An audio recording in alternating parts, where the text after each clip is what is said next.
Bueno, sigamos con el tema que habíamos empezado a ver, trabajo y energía. Habíamos llegado a ver el trabajo de una fuerza constante en un desplazamiento recto.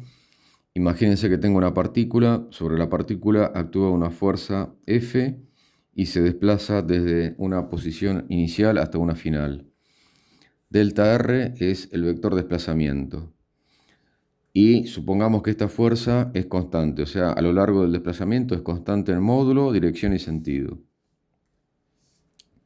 El trabajo de la fuerza F se define como el producto escalar entre la fuerza y el desplazamiento de delta R, ¿sí? Por la propiedad del producto escalar, el producto escalar entre dos vectores es el módulo de un vector, el módulo del otro por el coseno del ángulo que forman los dos vectores. Bueno, en este caso sería el módulo de la fuerza, el módulo del desplazamiento delta R y el coseno del ángulo que lo llamé alfa, del ángulo que forman la fuerza y el desplazamiento.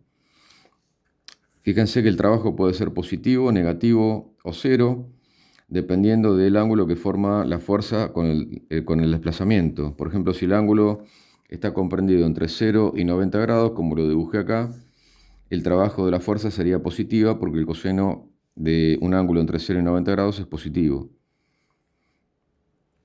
Bueno, si el ángulo es justo 90 grados, significa que la fuerza es perpendicular al desplazamiento. En ese caso, el coseno del ángulo sería 0, el coseno de 90 es 0, el trabajo de la fuerza sería 0, y si la fuerza, el ángulo que forma la fuerza con el desplazamiento está comprendido entre 90 y 180 grados, ¿sí? Sería en el caso de la fuerza apunta para allá, el trabajo de la fuerza sería negativo, ¿sí? Porque el coseno de un ángulo entre 90 y 180 grados es negativo. Veamos un problema de la guía, el problema 83. Dice, un cuerpo se desplaza con movimiento rectilíneo y sobre él actúa una fuerza. La velocidad escalar varía como indica la figura y me piden el signo del trabajo efectuado por la fuerza en cada uno de los intervalos AB, BC, CD. Bueno, acá les reproduje el gráfico que aparece en la guía. ¿Sí? El gráfico lo que me da es la velocidad en función del tiempo. Si me dicen que el movimiento es rectilíneo, si yo en un movimiento rectilíneo, en un gráfico de velocidad en función del tiempo, veo que hay una recta, o bueno, en este caso es un segmento de recta, por ejemplo, entre el tramo AB, ¿sí? O sea, eso me indica que la velocidad aumenta linealmente con el tiempo. Y eso ocurre en un movimiento rectilíneo y uniformemente variado. Y además, la pendiente de la recta o del segmento de recta no es cualquier cosa, sino que es la aceleración de la partícula. Fíjense que en el tramo AB, la pendiente de este segmento es positiva. Significa que la aceleración es positiva y como la fuerza, por la segunda ley de Newton, es masa por aceleración, ¿sí? La masa, como es una cantidad positiva, eso significa que si la aceleración es positiva, la fuerza también lo es. Fíjense también que entre A y B la velocidad es positiva. Si la velocidad la leo en el eje vertical, entre A y B la velocidad es positiva. Y el desplazamiento siempre va como la velocidad. Entonces, si la fuerza es positiva y el desplazamiento es positivo porque la velocidad es positiva, significa que la fuerza apunta en la misma dirección de sentido que el desplazamiento. O sea que el ángulo que forma la fuerza y el desplazamiento es cero y el trabajo es positivo. El trabajo en este caso va a ser el producto de la fuerza por el desplazamiento entre A y B. Pero el problema solamente me pide el signo del trabajo. Entre el tramo, perdón, entre B y C, fíjense que la velocidad es constante. Eso significa que la aceleración es cero. En ese caso la fuerza sería cero. Y el trabajo directamente es cero porque, bueno, uno de los vectores es cero, en este caso la fuerza. Entre C y D, fíjense que este segmento de recta tiene pendiente negativa. Y la pendiente, como dije, es la aceleración, así que la aceleración es negativa entre C y D. Entre D y E también. Bueno, pero entre C y D en particular, la aceleración es negativa, la fuerza es negativa. Y fíjense que la velocidad es positiva en este tramo de acá, ¿sí? Entonces, si la velocidad es positiva, el desplazamiento va a ser positivo pero la fuerza va a ser negativa, ¿sí? Sería un dibujito como el que les puse acá. La fuerza apunta en el sentido, suponga que X es positivo para allá, la fuerza apunta en el sentido de las X negativas, el desplazamiento va a ir en el sentido de las X positivas, la fuerza y el desplazamiento forman un ángulo de 180 grados y el trabajo va a ser negativo. En el tramo DE uno estaría tentado a decir que pasa lo mismo que en este tramo, pero no es así, porque si bien la aceleración sigue siendo negativa, ¿sí? Porque sería la pendiente de este tramo, la aceleración es negativa, la fuerza también es negativa, pero la velocidad es negativa, ¿sí? La velocidad ahora toma algún valor por acá, es negativa, significa que el desplazamiento es negativo. Entonces la fuerza y el desplazamiento van a apuntar ahora en el sentido de las X negativas, pero los dos apuntan en el sentido de las X negativas. Así que el ángulo que forma la fuerza y el desplazamiento es cero, y el trabajo va a ser positivo, ¿sí? Bueno, compliquemos un poco más las cosas. Supongamos ahora que la fuerza no es cualquiera, sino que voy a considerar la resultante. Esto también habíamos llegado a verlo en la teoría, ¿sí? Suponga que tengo el trabajo ahora no de cualquier fuerza, sino de una resultante que es constante y la partícula realiza un desplazamiento recto. Bueno, acá les dibujé la resultante. Tengan cuidado que llamo R a la resultante, R mayúscula, a la resultante, que es la resultante es la suma de todas las fuerzas que actúan sobre la partícula. Y llamé delta R al desplazamiento del vector posición. O sea, la partícula estaba inicialmente acá, se desplazó hasta este punto. Delta R minúscula sería el desplazamiento de la partícula. Si la resultante es constante, el movimiento de la partícula va a ser un movimiento con aceleración constante, ¿sí? Por la segunda ecuación de Newton. Si la resultante es constante, la aceleración también. Así que el movimiento va a ser rectilíneo y uniformemente variado. El trabajo de la resultante es la misma definición que di antes, ¿sí? Para el trabajo de una fuerza constante, solamente que ahora F es no cualquier fuerza, sino la resultante. Bueno, como el desplazamiento se da a lo largo de una recta, ¿sí? Supongamos que X es la coordenada a lo largo de la recta en la que se desplaza la partícula, el producto escalar entre el vector resultante y el desplazamiento delta R va a ser simplemente la componente X de la resultante por el desplazamiento delta X. Habíamos visto que cuando teníamos un movimiento rectilíneo y uniformemente variado, había una relación entre el desplazamiento, delta x, la aceleración y las velocidades final e inicial al cuadrado, ¿sí? Aparecía que el delta x, el desplazamiento, era la velocidad final al cuadrado menos la velocidad inicial al cuadrado, dividido dos veces la aceleración. De esta ecuación uno puede despejar la aceleración, ¿sí? Paso la aceleración para el otro lado de la igualdad, el delta x dividiendo, y me queda esta ecuación de acá. Por otro lado, por la segunda ley de Newton, ¿sí? La resultante va a ser igual a, o en este caso la componente x de la resultante, el movimiento es unidimensional, la componente x de la resultante va a ser igual a la masa por la componente x de la aceleración. Entonces, si uso lo que obtuve antes para la aceleración, ¿sí? Me queda la expresión que aparece acá, ¿sí?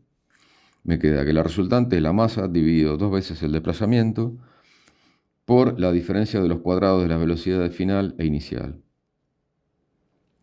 Bueno, simplemente reemplazo, fíjense que el trabajo de la resultante es el producto de R sub x por delta x y R sub x por delta x, paso delta x para el lado izquierdo de la igualdad, me va a quedar igual al trabajo de la resultante a la masa dividido 2 por la velocidad final al cuadrado, menos la masa dividido 2 por la velocidad inicial al cuadrado, ¿sí?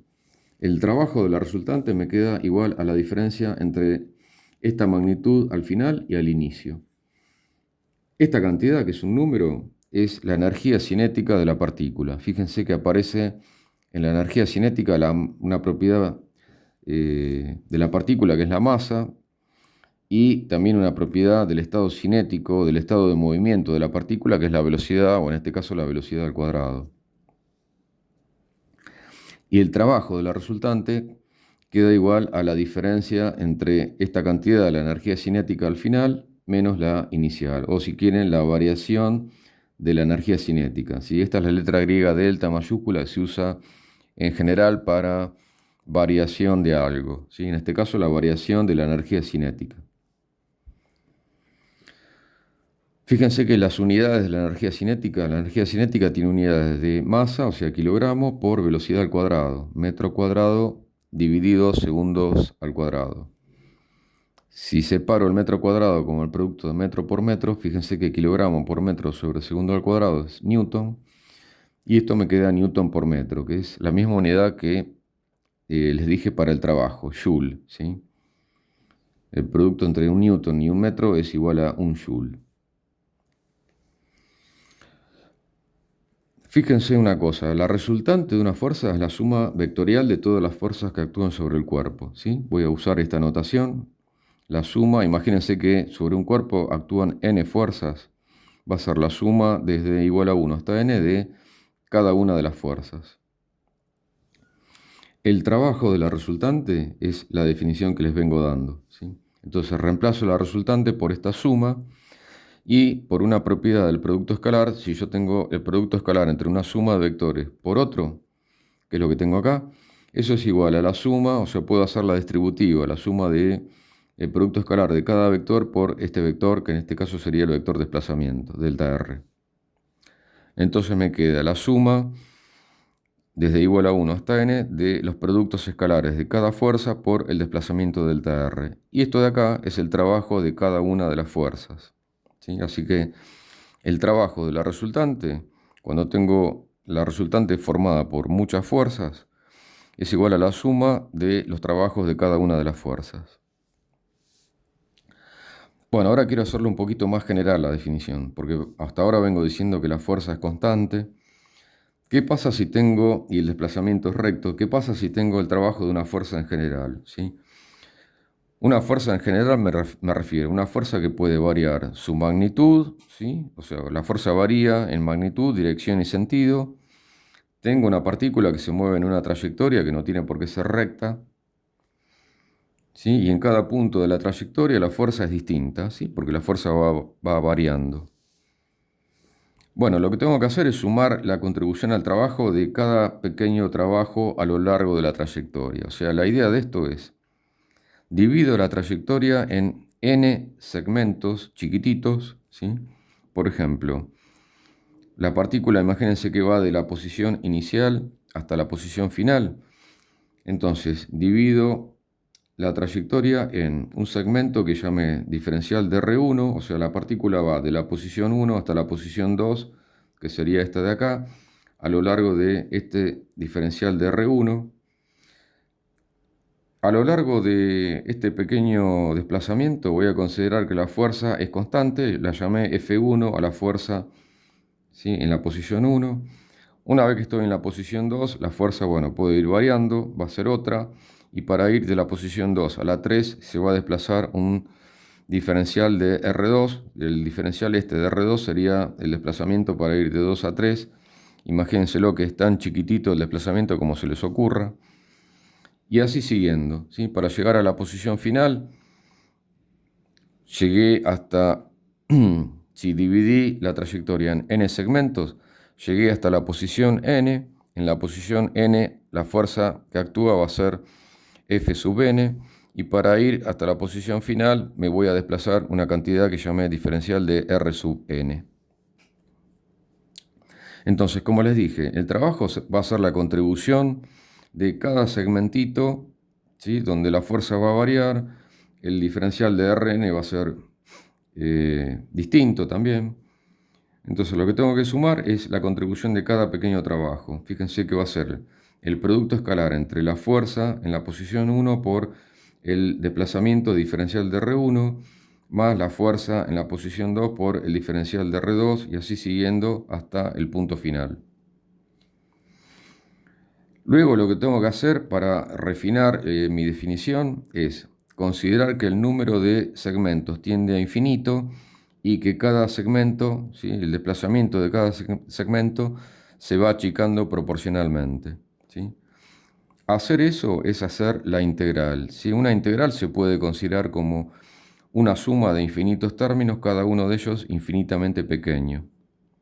¿Sí? Tomo el límite cuando n tiende a infinito y lo que se transforma a esta suma es en una integral entre la posición inicial y la final del producto escalar entre la fuerza y el desplazamiento diferencial de r a lo largo de la trayectoria.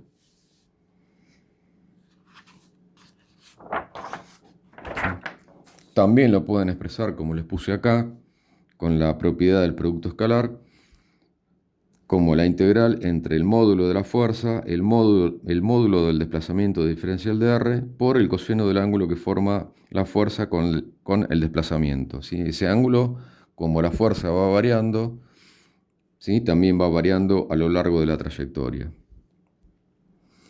Bueno, ¿qué pasa si ahora, en vez de tener una fuerza cualquiera, tengo la resultante? ¿Sí? Bueno, la definición anterior es la misma, ¿sí? Simplemente ahora el trabajo de la resultante va a ser la integral, donde ahora la fuerza es simplemente la resultante, la integral entre la posición inicial y la final, ¿sí? Del producto escalar entre la resultante y el desplazamiento diferencial de r. ¿Sí? O sea, voy a tener que sumar la contribución de la resultante, que puede ir variando a lo largo de la trayectoria, ¿sí? La suma, si quieren, infinita de divido esta trayectoria en una cantidad infinita de segmentos de largo infinitamente pequeño. Bueno, el trabajo de la resultante va a ser esa suma, ¿sí? Que es una integral. Se puede demostrar, utilizando la segunda ley de Newton, ¿sí? Que el trabajo de la resultante, que es la suma de los trabajos de cada una de las fuerzas, es igual a la variación de la energía cinética, ¿sí? O sea, la misma cantidad que les definí antes, bueno, se aplica también para esta definición más general de trabajo. Va a ser la variación de la energía cinética al final menos la energía cinética al inicio del recorrido, de la trayectoria. ¿Sí? O sea, un medio de la masa por la velocidad final al cuadrado menos un medio de la masa por la velocidad inicial al cuadrado. O sea, esta ecuación que les demostré acá, que valía para el caso en que la resultante sea constante, ¿sí? Vale también para el caso en que la resultante va variando a lo largo del desplazamiento del cuerpo, ¿sí? La demostración no es muy complicada, pero es un poco más difícil que las que les hice antes, para el caso de una resultante constante, ¿sí? Simplemente hay que aplicar cosas de cálculo de vectores, de derivada de vectores, ¿sí? Lo que se tienen que acordar es el resultado. No les voy a dar la demostración, si bien no es muy complicada, pero no quiero perder tiempo con eso, ¿sí? Se los hice para un caso particular, para el caso general también vale, ¿sí? Este resultado es importante, ¿sí? El trabajo de la resultante, que es la suma de los trabajos de cada una de las fuerzas, es la variación de esta cantidad, de la energía cinética de la partícula, ¿sí? O sea, la energía cinética al final menos la energía cinética inicial. Fíjense que si por algún motivo el trabajo de la resultante es cero, bueno, significa que la energía cinética inicial es igual a la final, sin importar lo que pasó en el medio, o sea, sin importar qué pasó a medida que la partícula se desplazó desde la posición inicial hasta la final.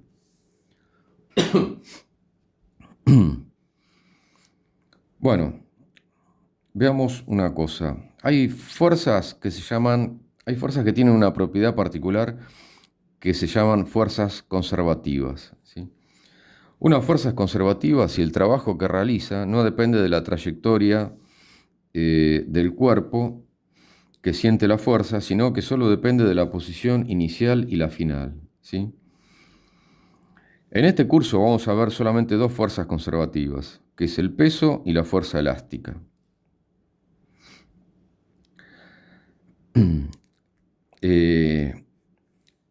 Hay una fuerza, por ejemplo, un ejemplo de fuerza que no es conservativa es, por ejemplo, el rozamiento, ¿sí? Yo me puedo imaginar si un cuerpo va de una posición inicial a una final por dos caminos y el trabajo por un camino es distinto al trabajo por el otro camino, o sea, si la posición inicial y final es la misma, Me invento un camino, que no tiene por qué ser muy complicado, y después me invento otro camino distinto para llegar a la misma posición final.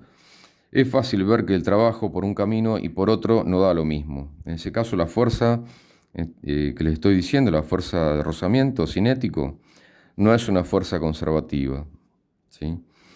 Esto tiene que valer para cualquier trayectoria que yo me pueda inventar desde una posición inicial hasta una final, ¿sí?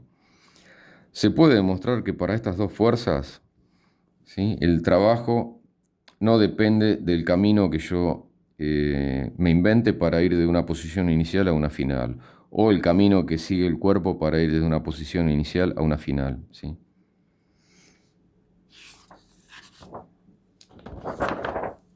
Veamos el caso del peso, ¿sí? Imagínense que tengo una partícula que está inicialmente en esta posición y llega a esta posición final. Voy a calcular el trabajo del peso por dos trayectorias distintas. Por esta trayectoria, ¿sí?, a través de este desplazamiento que llamé delta R1, es a través de un desplazamiento por una línea, ¿sí?, por un desplazamiento rectilíneo, o sea, va de acá a acá por este segmento de recta. Y la trayectoria 2 sería la suma de este desplazamiento recto, ¿sí?, a través de esta línea recta o de este segmento de recta, y de este desplazamiento por este otro segmento de recta. Este lo llamé delta R2 y este delta R3, ¿sí? El peso es una fuerza constante. Imagínense que el peso lo represento con un vector, el vector que acá representé en azul, ¿sí? Es un vector que siempre apunta en la dirección vertical hacia abajo, hacia el centro de la Tierra. ¿Sí? Acá lo dibujé en dos posiciones particulares, pero a lo largo de todo el desplazamiento, sin importar la trayectoria, el peso va a ser perdón, un vector que apunta siempre hacia abajo, ¿sí? Calculemos el trabajo de la fuerza peso en estas dos trayectorias particulares, en esta y en la suma de esta y esta. En la trayectoria que llamé 1, que sería esta de acá, el desplazamiento entre la posición inicial y la final sería delta R1 y el trabajo del peso simplemente sería el producto escalar entre el peso y el desplazamiento delta R1, ¿sí?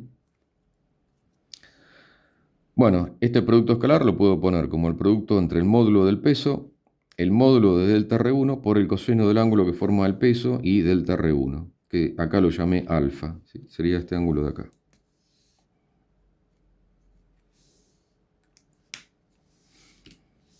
Fíjense, una cuestión de trigonometría simplemente, que en este triángulo que queda formado acá, en este triángulo rectángulo, el cociente entre este cateto y la hipotenusa, que sería, fíjense que elegí un sistema de referencias XY, ¿sí? X en la dirección horizontal y en la dirección vertical apuntando hacia arriba.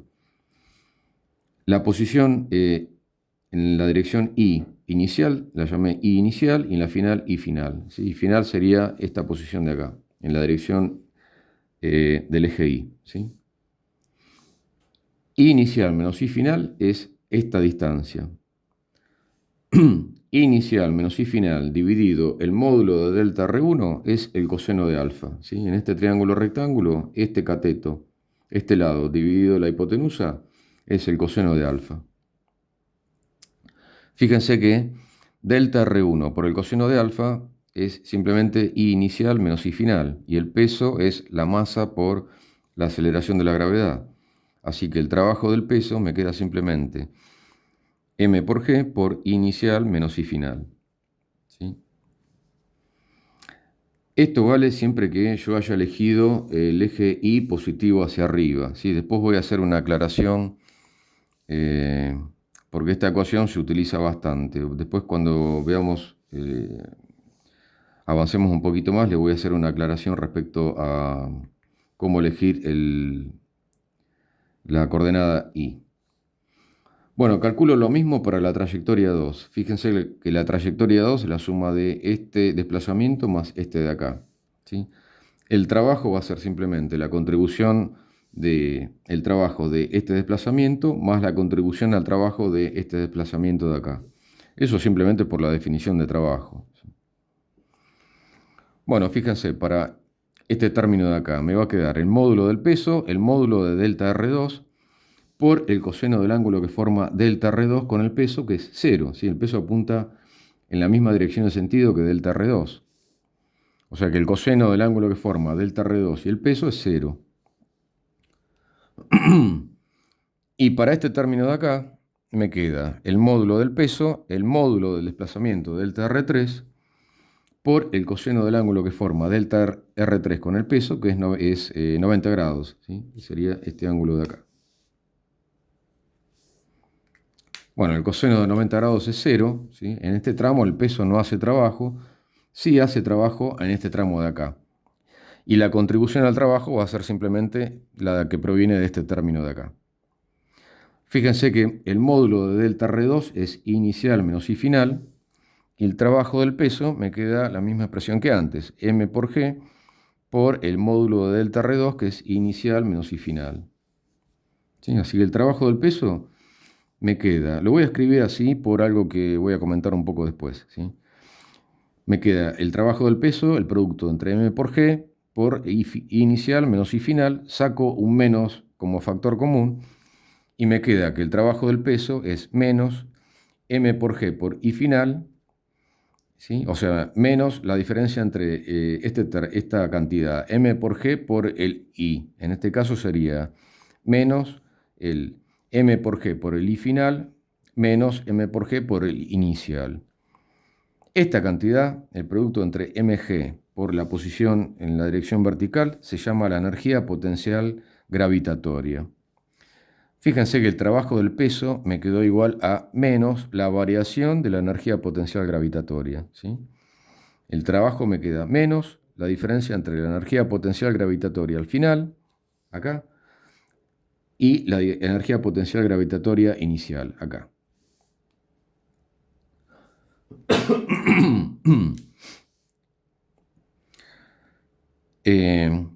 Esta expresión vale siempre que yo elija el sistema de referencia apuntando hacia arriba.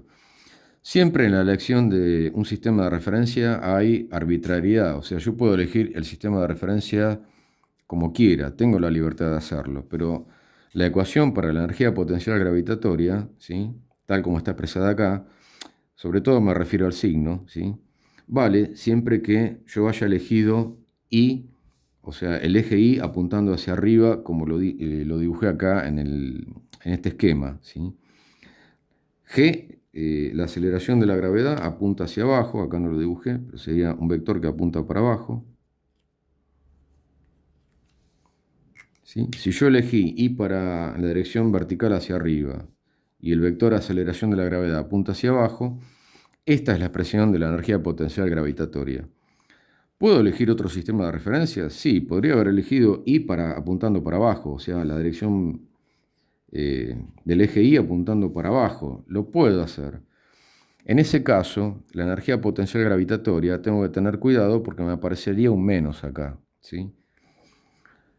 Si esto lo confunde, olvídense. Yo siempre voy a elegir el eje Y apuntando hacia arriba, en cuyo caso la energía potencial gravitatoria me va a quedar escrita como aparece acá, como más M por G por la coordenada Y. ¿Sí?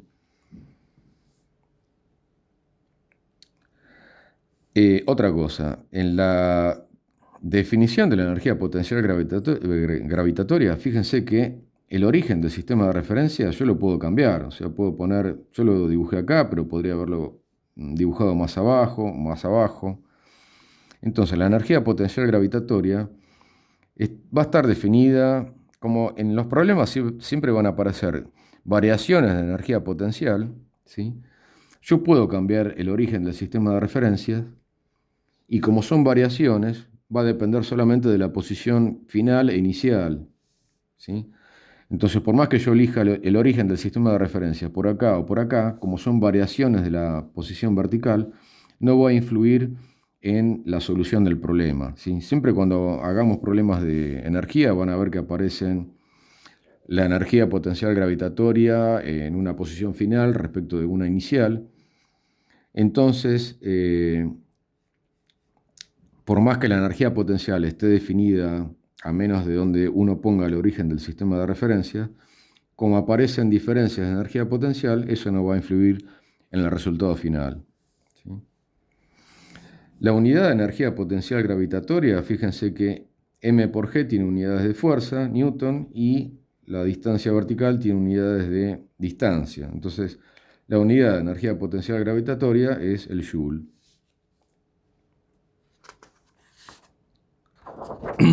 La otra fuerza que vamos a ver que es conservativa es la fuerza elástica. ¿Sí?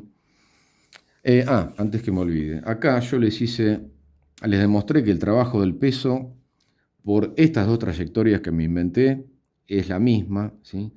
Alguien me podría decir, bueno, pero no me demostraste que esto es lo más general posible. Yo podría haber elegido cualquier otra trayectoria. Bueno, se puede demostrar que cualquiera que sea la trayectoria que elija para ir de una posición inicial a una final, siempre el trabajo del peso va a quedar expresado de esta forma. ¿Sí? Yo acá lo hice para dos trayectorias que son más o menos simples, para que vean que da lo mismo, pero uno puede demostrar que para cualquier trayectoria da lo mismo. ¿Sí? O sea, es importante por la definición misma de fuerza conservativa. ¿Sí? Fíjense que la definición de fuerza conservativa me dice que el trabajo no depende de la trayectoria, y esto tiene que valer para cualquier trayectoria. Si yo me encuentro una trayectoria para la cual calculo el trabajo del peso por esa trayectoria que descubrí y por otra cualquiera y me da distinto, bueno, en ese caso el peso no sería una fuerza conservativa. Pero se puede demostrar que el peso sí lo es. ¿Sí? Cualquiera que sea la trayectoria que yo elija para ir de una posición inicial a una final, el trabajo del peso siempre va a quedar expresado con una expresión como la que les puse acá. Bueno, el trabajo de la fuerza elástica también se puede demostrar que se puede expresar como menos la variación de una cantidad que es la energía potencial elástica.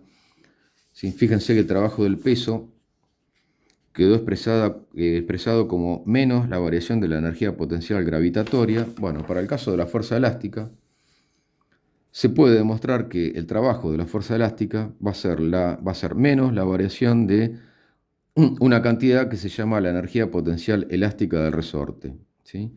O sea, va a ser menos la energía potencial elástica final menos la energía potencial elástica inicial. Para el caso de resorte, la expresión de la energía potencial elástica es un medio de la constante elástica del resorte esto sería la deformación del resorte. L sub 0 es la longitud natural del resorte y L menos L sub 0 sería la deformación del resorte elevada al cuadrado. ¿Sí? Digo deformación porque la longitud L, ¿sí?, puede ser menor que la natural, en cuyo caso el resorte está comprimido, o puede ser mayor que la longitud natural del resorte, en cuyo caso el resorte está estirado. ¿Sí? La deformación puede ser compresión del resorte o estiramiento del resorte. Bueno, energía mecánica. Imaginen ahora que sobre un cuerpo actúan fuerzas que son conservativas, por ejemplo, bueno, ya les dije que vamos a ver el peso y la fuerza elástica, y otras fuerzas que son no conservativas. ¿Sí? Entonces, el trabajo en general, ya les dije que era, si sobre un cuerpo actúan varias fuerzas, la resultante es la suma de todas las fuerzas, algunas pueden ser conservativas, otras no conservativas, y el trabajo de la resultante es la suma de los trabajos de cada una de las fuerzas. Como es la suma de los trabajos de cada una de las fuerzas, imagínense que sobre un cuerpo actúan n fuerzas. Entonces divido las fuerzas como el trabajo de las fuerzas, o el trabajo de las fuerzas como el trabajo de las fuerzas conservativas, que ya vimos que puede ser el peso o la fuerza elástica, más el trabajo del resto de las fuerzas no conservativas. ¿Sí? Supongan que actúan n fuerzas sobre un cuerpo y que las dos primeras las voy a llamar, el índice o el subíndice ahí es simplemente un rótulo que uno escribe para cada una de las fuerzas. ¿Sí? Imagínense que la fuerza 1 y 2 son el peso y una fuerza elástica, si es que actúan sobre el cuerpo, y el resto de las fuerzas desde I igual a 3 hasta N son el resto de las fuerzas no conservativas. ¿Sí? Entonces, el trabajo de la resultante lo puedo escribir como el trabajo de las fuerzas conservativas, el peso y la fuerza elástica, más el trabajo del resto de las fuerzas no conservativas. Lo voy a llamar así, para no andar escribiendo la suma de todos los trabajos de las fuerzas no conservativas, lo voy a escribir como el trabajo de las fuerzas no conservativas. Ahora, vimos por un lado que el trabajo de la resultante, esto es igual a la variación de la energía cinética. ¿Sí? No se los demostré, pero, se los demostré para un caso particular y les dije, bueno, para el caso general de una resultante cualquiera que varía en el tiempo, también vale que el trabajo de la resultante es la variación de la energía cinética. Y bueno, les demostré para dos trayectorias particulares que el trabajo del peso es menos la variación de la energía potencial gravitatoria. Y no se lo demostré, pero se puede demostrar que el trabajo de la fuerza elástica es menos la variación de menos la variación de la energía potencial elástica. Bueno, junto a todo eso, ¿sí? Entonces el trabajo de la resultante es la variación de la energía cinética, el trabajo del peso es menos la variación de la energía potencial gravitatoria y el trabajo de la fuerza elástica es menos la variación de la energía potencial elástica. ¿Sí? Y después me queda el resto del trabajo de las fuerzas no conservativas. Fíjense que estos dos términos los puedo pasar para el otro lado de la igualdad y me va a quedar que el trabajo de las fuerzas no conservativas es la variación de la energía cinética, la variación de la energía potencial gravitatoria y la variación de la energía potencial elástica. Esto lo puedo escribir como la variación de algo que se llama la energía mecánica, ¿sí? Porque, perdón. ¿Por qué? Bueno, porque variación es siempre la cantidad al final menos la cantidad al inicio, ¿sí? Donde final e inicio se refieren a